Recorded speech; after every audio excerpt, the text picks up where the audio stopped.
የ12ኛ ክፍል የማትሪክ ፈተና የተፈተናችሁ ወይም የዩኒቨርሲቲ ኢንትራንስ ኤግዛም የተፈተናችሁ ተማሪዎች ያለፋችሁም 4 ምርጫዎች አሏችሁ። ያላለፋችሁም ወይ ደግሞ ውጤት የማይመጣላችሁ ሰዎችም 4 ምርጫዎች ይኖሯችኋል። ሰላም እንዴት ናችሁ? እንኳን ወደዚህ ቻናል በሰላም መጣችሁ። አዲስ ከሆናችሁ ሰብስክራይብ አድርጉ። ኤክሶሊ ክላስ የእናንተ ትምህርት ቤት ነው። በነገራችን ላይ ቀጣይ ዓመት ፈተና የምትፈተኑም ዘንድሮ ውጤትን እየተጠባበቃችሁ ያላችሁም ቢሆን እየተጠባበቃችሁ ያላችሁት በትዕግስት መጠበቅ ነው። በዚህ ቪዲዮ የማወራላችሁን የተለያዩ ምርጫዎች፣ ውጤት ለሚመጣላችሁም ያላችሁን 4 ምርጫዎች፣ ውጤት ለማይመጣላችሁም ያላችሁን 4 ምርጫዎች ነው በዚህ ቪዲዮ የምናየው። ቀጣይ ዓመት ተፈታኞች የ7ኛ 8ኛ ክፍልም እንደገና ከ9 እስከ 12ኛ ክፍል ያሉትን የምታነቡ ተማሪዎች እያስጠናን ነው። ነገራችን ላይ ኮሚኒኬት ማድረግ ትችላላችሁ። ኤክሶሊ ክላስ ብላችሁ ወይም እዚህ ቪዲዮ ዲስክሪፕሽን ላይ የተቀመጠው አድራሻ ማግኘት ትችላላችሁ። እያገዝን ነው። ፊዚካሊም ቱቶሪያሎችን እያመቻቸን ያለ ነው። በዛ መንገድ እያገዝን ነው። ዞሮ ኦኬ፣ ወደ ዛሬ ቪዲዮ ስንሄድ በእርግጥ ውጤት አልተለቀቀም የዘንድሮ የ2018 ተፈታኞች ማለት ነው። ግን የምታልፉም 4 ምርጫ ይኖራችኋል፣ የማታልፉም 4 ምርጫ ይኖራችኋል። አንዳንዴ በውስጥ እንዴት እናድርግ፣ በቃ በጣም ቴንሽን ውስጥ ያለ ነው። ተፈትነናል፣ ውጤት ይምጣ ይምጣ አላወቅንም፣ እንዴት እንደምንሆን አናቅም፣ የት እንደምንሄድ አናቅም ለምትሉኝ ልጆች ይሄ ቪዲዮ ምላሽ ይሆናችኋል ብዬ አስባለሁ። በመጀመሪያ አንድ ነገር እንያዝ። ትምህርት ህይወታችንን የተሻለ ለማድረግ ያገለግለናል እንጂ ህይወታችን ሊሆን አይችልም። በወቅቱ ሁኔታዎች ተመቻችተውልን በትክክል ተምረን በትክክል አጥንተን በትክክል ፈተና ተዘጋጅተን ውጤታችንን የምንጠባበቅ ከሆነ በእርግጥ ከኔ እየቀረ ነገር የለም፣ ሁሉን ጥሪ ያለው ስለዚህ ውጤትን እጠብቃለሁ የሚለው ነገር ኖርማል እና አሳማኝ።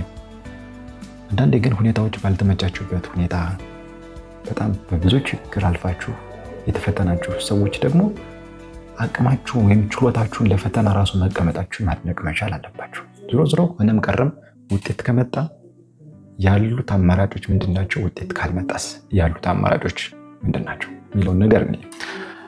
ውጤት የሚመጣላችሁ ከሆነ ኖርማሊ የምታልፉ ከሆነ ወይም እንደከዚህ በቀደሙ ዩኒቨርሲቲ ለመግባት 50% እና ከዛ በላይ ማምጣት አስፈላጊ ነው ተብሎ ትምህርት ሚኒስቴር የሚደነገገው ከሆነ ያሏችሁ 4 ምርጫዎች፣ ምሳሌ አንደኛ ያው አለፋችሁ ማለት ዩኒቨርሲቲ ገባችሁ ማለት ነው። ዩኒቨርሲቲ እንኳን ለመግባት 2 ምርጫ አላችሁ። አንደኛ ሀገር ውስጥ ዩኒቨርሲቲ ነው ወይም ትገቡት፣ እሱን መወሰን አስፈላጊ ነው። የትኛው ዩኒቨርሲቲ በምን ዲፓርትመንት የሚለውን ነገር ያ ዩኒቨርሲቲ ያለበትን አካባቢና አቅም መሰረት ያደረገ ምርጫ ሊኖራችሁ ይገባል። ሌላው ደግሞ ከሀገር ውጭ መውጣት ልትፈልጉ ትችላላችሁ። ስኮላርሽፕ፣ በዚህ ሁኔታም ስኮላርሽፕ ለማግኘት የምትፈልጉ ተማሪዎች የቻልነውን ያህል እያገዝን ያለ ነው። በውስጥ ኮሚኒኬት ብታደርጉን የእናንተን ምርጫና አቅም መሰረት ያደረገ የሲቪ አዘገጃጀት፣ ዓለም አቀፍ ተቀባይነት ያለው ሲቪ አዘገጃጀት፣ እንዴትስ መዘጋጀት እንዳለባችሁ ልንረዳችሁ እንችላለን። የሀገር ውስጥ እንዳልነው የሀገር ውጭ ዩኒቨርሲቲዎች ላይ የመግባት እድል ሊኖራችሁ ይችላል። ሞር አውት ፐርፎርም የምታደርጉ ከሆነ ላንጉጅ ላይ በደንብ ጎበዝ ከሆናችሁ፣ የረጅም ጊዜ እቅድ ካላችሁ ከህገ ወጥ ስደት በዚህ መንገድም ከሀገር ወጡ የተሻለ ኑሮ መኖር ይቻላል። በዚህ መንገድ ያለው ብዙ የምናውቃቸው እንደኛ አይነት የስራ ባልደረቦች ወይም ደግሞ የመምህራን ልጆች አሉ ውጭ የሚማሩ ማለት ነው። 3ኛው ምርጫ ደግሞ ውጤት ስለመጣ የግድ ዩኒቨርሲቲ ግቡ የሚላችሁ ማንም አካል የለም። እና አንዳንድ ጊዜ ቴክኒካሊ ጎበዝ የሆናችሁ ልጆችና ሌላ አይነት ክሬቲቪቲ ላይ መሰረት ያደረገ ዝግጅት ካላችሁ፣ አስተዳደግ ካላችሁ ቴክኒክና ሙያ መግባት ትችላላችሁ። ቴክኒክና ሙያ ላይ እስከ ዲግሪ ድረስ መማር የሚያስችል ደረጃዎች አሉ። ከዛ ላይ በብዙ በቴክኒካል የሆኑ በኤሌክትሪካል፣ በአይቲ፣ በእንጨት ስራ ሊሆን ይችላል፣ አውቶሞቢል በዛ መንገድ በጣም ጎበዝ ባለሙያ ሆናችሁ መውጣት ትችላላችሁ። ብዙ የእጅ ሙያዎች አሉ እዛ ቴክኒክና ሙያ ላይ በብረትም፣ በእንጨትም፣ በጋርመንትም በብዙ መንገድ አቅማችሁን የተሻለ አድርጋችሁ በቃ ማንም የማይደርስባችሁ ባለሙያ ሆናችሁ መውጣት ትችላላችሁ። ዩኒቨርሲቲ ላይ ብትገቡ ያንን ክሬቲቪቲ እና ክህሎት ልታዳብሩ የምትችሉበት ኢንቫይሮንመንት ላይ ሆን ይችላል ዩኒቨርሲቲ። ብዙ ጊዜ የዩኒቨርሲቲ ካልቸር ተማሪዎችን ለነገ ህይወታቸው በተሻለ መንገድ የሚያዘጋጅ አይደለም፣ ከቴክኒክና ሙያው በተሻለ ማለት ነው። እንደዛ አይደለም። ቴክኒክና ሙያ በተሻለ ልክ እንደተመረቃቸው ወደ ስራው ዓለም ለመግባት የሚያስችል ዝግጅት ነው የሚሰጣችሁ ማለት ነው። ኢቨን ከተመረቃችሁም በኋላ ከድርጅቶች ጋር ስራቸውን ወይም እናንተ የምትሰሩትን ስራ ከሚፈልጉ ድርጅቶች ጋር ሊንክ ይፈጥርላችኋል። ያ ቴክኒክና ሙያ ማለት ነው። ዞሮ ዞሮ አስባችሁ መወሰን የእናንተ ምርጫ ሊሆን ይገባል። ቴክኒክና ሙያ መግባትም ምርጫ ሊሆን ይችላል ማለት ነው። እንግዲህ ዩኒቨርሲቲ ግቡ የሚላችሁ የለም ማለፊያ ውጤት የምታመጡ። አራተኛ ደግሞ የግድ ማለፊያ ውጤትም ስላመጣችሁ ዩኒቨርሲቲ ግቡ የሚላችሁ አካል የሚያስገዳችሁ የለም። ቴክኒክና ሙያ ግቡ የሚላችሁም የለም። የጀመራችሁት የግል ቢዝነስ ካለና ያንን አስፍታችሁ መቀጠል የምትፈልጉ ከሆነ አሁንም መንገዱ ክፍት ነው። የሚያስገድዳችሁ አካል የለም። ስለተፈተናችሁ ዩኒቨርሲቲ ግቡ የሚላችሁ የለም። ለምን ከ600 አታመጡ? እኔ አልፈልግም በቀኝ ራሴን ቢዝነስ ነው የምሰራ የምትሉ ከሆነ በአጭር ጊዜ ነው ሀብታም መሆን የምፈልገው የምትሉ ከሆነ በሃርድም በሉት በዲጂታል ኢንዱስትሪው ገብታችሁ የተሻለ ገንዘብ መስራት የምችሉባቸው አማራጮች ሰፊ ናቸው። ስለዚህ ስንታየን የምታልፉ ሰዎች ብትፈልጉ ዩኒቨርሲቲ መግባት ነው። በሀገር ውስጥ ብትፈልጉ ሀገር ውጭ ዩኒቨርሲቲ ማየት ትችላላችሁ። ብትፈልጉ ቴክኒክና ሙያ ገብታችሁ ሞር ክህሎት ላይ ያተኮረ ስልጠና ወስዳችሁ ወደ ስራ መግባት ትችላላችሁ። ብትፈልጉ የጀመራችሁትን ወይም የጀመር የምትፈልጉትን ቢዝነስ መስራት ትችላላችሁ ማለት ነው። ኦኬ፣ ቅድም እንዳልኳችሁ የቀጣይ ዓመት ተፈታኞች 7ኛ 8ኛ ክፍል የምታነቡ ከ9 እስከ 12ኛ ክፍል የምታነቡ እንዴት ማጥናት እንዳለባችሁ፣ እንዴት ጊዜያችሁን መጠቀም እንዳለባችሁ፣ ምን ላይ ማተኮር እንደሚገባችሁ እያገዝም ነው። ሞሮፍ እንደ ኢንዲቪዥዋልም እንደ ግሩፕ ኮቺንግ እየሰጠን ያለ ነው። አቴክሶሊ ክላስ ብላችሁ ቴሌግራም ላይ ወይም ደግሞ እዚህ በቪዲዮ ዲስክሪፕሽን ላይ በተቀመጡ አድራሻዎች ማግኘት ትችላላችሁ። ቴሌግራማችንን ጆይን ማድረግ ትችላላችሁ። አቴክሶሊ ክላስ የተሻለ ልትሆኑ የምትችሉበት ዩቲዩብ ቻናል ነው፣ ትምህርት ቤት ነው። ኦኬ፣ ሁለተኛው ውጤት ላይመጣ የሚችል ከሆነ ወይም ዩኒቨርሲቲ ለመግባት የሚያስችል ውጤት የማይመጣ ከሆነ ደግሞ አሁንም 4 ምርጫዎች አሉ። እነሱን ነው የምናየው። በመሰረቱ ውጤት አለመምጣት እንዳልኳችሁ በህይወታችሁ ከሰራችሁ ማለት አይደለም። ይህንን መያዝ አስፈላጊ ነው። ውጤት ካልመጣ ምርጫው ምንድን ነው? አንደኛ ነገር ምናልባት ውጤት ለዩኒቨርሲቲ አልመጣ ማለት የመጀመሪያው ምርጫ ምናልባት ሪሜዲያል ልትሆኑ ትችላላችሁ። ሪሜዲያል የሚባል ሪሜዲያል ማለት ዩኒቨርሲቲ መግባት ከሚቻልበት ውጤት በታች እና ደግሞ ከሆነ ውጤት በላይ መንግስት በሚቆርጠው ሆነ ውጤት በላይ በዛ መካከል ሪሜዲያል የሚባል ፕሮግራም እዚያ ውስጥ ልትገቡ ትችላላችሁ። ያ ማለት 1 ዓመት ዩኒቨርሲቲ ውስጥ ገብታችሁ አንደኛ ዓመት የዩኒቨርሲቲ ተማሪ ሆናችሁ አይደለም። ሪሜዲያል የሚባል ሌሎች ጀስት ዋና የተመረጡ ኮርሶችን ትማራላችሁ። ከዛ እንደ ማትሪክ የመሰለ ፈተና ትፈተናላችሁ። አንደኛ ዓመትን በጨረሳችሁ ከዛ የማትሪክ ውጤታችሁና እዛ ዩኒቨርሲቲ ውስጥ የተማራችሁት የሪሜዲያል ትምህርት ውጤታችሁ ተይዞ ማለፊያ ይወሰንላችሁና ወደ ዩኒቨርሲቲ ልትገቡ ትችላላችሁ። ብዙ ጊዜ እንዲህ አይነቱ ፕሮግራም ላይ የሚጠቀሙ ተማሪዎች እዚሁ አካባቢያቸው ላይ ባለ ዩኒቨርሲቲ ነው።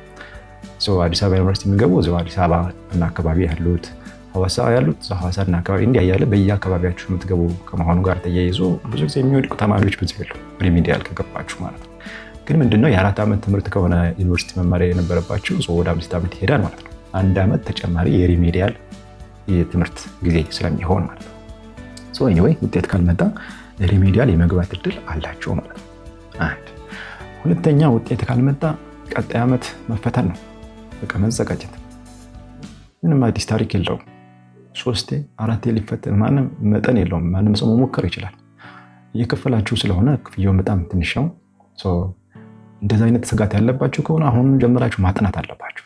ዩኒቨርሲቲ ካልገባችሁ ህይወታችሁ የሚቃና የማይመስላችሁ ወገኖች ካላችሁ አሁን መዘጋጀት ነው።